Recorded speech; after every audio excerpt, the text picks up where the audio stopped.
सरकार कहाँ वो कह रही है। उत्तर प्रदेश सरकार ने तो छात्र संघ चुनाव के बारे में कुछ कहा नहीं। छात्र संघ चुनाव कराना वहाँ के विश्वविद्यालय का काम है और मुझे लगता है जो छात्रों की मांग है वो उचित है और छात्र संघ जीवंत रहना चाहिए। छात्रों को अपना मंच थोड़ा सा मतलब इतने पुराने उसमें ना चले जाएं कि जिसका कुछ पता ही नहीं है। कभी अभी हाल की घटना उनके जीवन काल की घटना है। जब यहाँ तो अंगूठा काटने की बात कर रहे हैं, 1984 में तो सिखों के सर कलम कर दिए गए दिल्ली में। वो जो सिर काटे गए उसकी तो बात कर रहे हैं राहुल गांधी जी। तो राहुल गांधी जी पहले उनका जवाब दें, उसके बाद अंगूठा काटना। आना जाना रहता है। आज जिस पर्पज से आए हैं जिला सहकारी समिति को लेकर, उसके लिए किस तरीके से आप इस कार्यालय को बुकिंग किए हैं और किस तरीके से इसका मतलब? माननीय केंद्रीय सहकारिता मंत्री अमित शाह जी के मार्गदर्शन में सहकारी समितियों का सुदृढ़ीकरण कराया जा रहा है।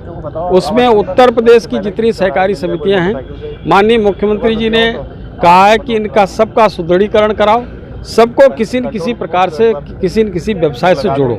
तो ये डीसीएफ की संस्था को एक सुदृढ़ीकरण कराकर और पूरे प्रदेश की डीसीएफ को हम ट्रांसपोर्टेशन के बिजनेस से जोड़ेंगे। जो हमारा यूरिया डीएपी के ट्रांसपोर्टेशन का काम है वो हम डीसीएफ संस्था को देंगे ताकि इनका कार्य व्यवसाय बढ़े। इसी प्रकार से साधन सहकारी समितियों का भी सुदृढ़ीकरण कराया जा रहा है, कंप्यूटरीकरण कराया जा रहा है और उसके साथ साथ सोलर रूफटॉप पैनल लगाकर वहाँ पर बिजली की व्यवस्था कराई जा रही है। हर तरीके से सक्षम करने का काम सहकारी समितियों को हो रहा है। विपक्ष लगातार ये कह रहा है कि किसानों को सही मुहैया नहीं कराया जा रहा है, यूरिया खाद डाई, जिसको लेकर क्या कहेंगे आप? देखिए, पूर्व के समय में तो किसान कुछ आवाज़ तक नहीं उठा पाता था और किसान जब यूरिया डीएपी लेने के लिए जाता था केवल लाठियाँ मिलती थी। अब इस बार तमाम क्राइसिस होने के बाद रसिया यूक्रेन का युद्ध चल रहा है, इजराइल फिलिस्तीन का युद्ध चल रहा है, इसके बावजूद भी डीएपी की कमी होने नहीं दी।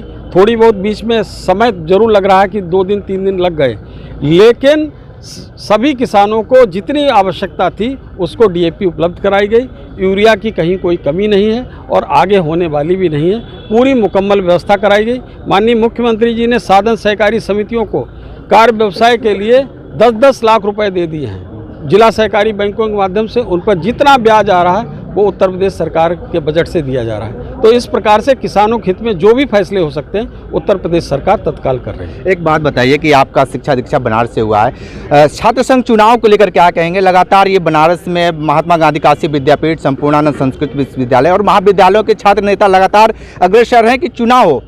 यूपी सरकार क्यों ये छात्र संघ चुनाव कराने में असमर्थ है? नहीं, उत्तर प्रदेश सरकार कहाँ वो कह रही है। उत्तर प्रदेश सरकार ने तो छात्र संघ चुनाव के बारे में कुछ कहा नहीं। छात्र संघ चुनाव कराना वहाँ के विश्वविद्यालय का काम है और मुझे लगता है जो छात्रों की मांग है वो उचित है और छात्र संघ जीवंत रहना चाहिए। छात्रों को अपना मंच मिलना चाहिए। लोकसभा में एकलव्य की भी बातें अब कहना शुरू कर दिए हैं राहुल गांधी, क्या कहेंगे इसके लिए? राहुल गांधी जी थोड़ा सा मतलब इतने पुराने उसमें ना चले जाएं कि जिसका कुछ पता ही नहीं है। कभी अभी हाल की घटना उनके जीवन काल की घटना है। जब यहाँ तो अंगूठा काटने की बात कर रहे हैं, 1984 में तो सिखों के सर कलम कर दिए गए दिल्ली में। वो जो सिर काटे गए उसकी तो बात कर रहे हैं राहुल गांधी जी। तो राहुल गांधी जी पहले उनका जवाब दें, उसके बाद अंगूठा का भी जवाब मिल जाएगा। बिल्कुल। तो आप सुन रहे थे जेपीएस राठौर, जिन्होंने बहुत सारी बातें बताए हैं, विशेष इंटरव्यू कर रहे थे। तो हमारे साथ बने रही कांडी बनारसी के साथ, हमें दीजिए इजाजत। नमस्कार।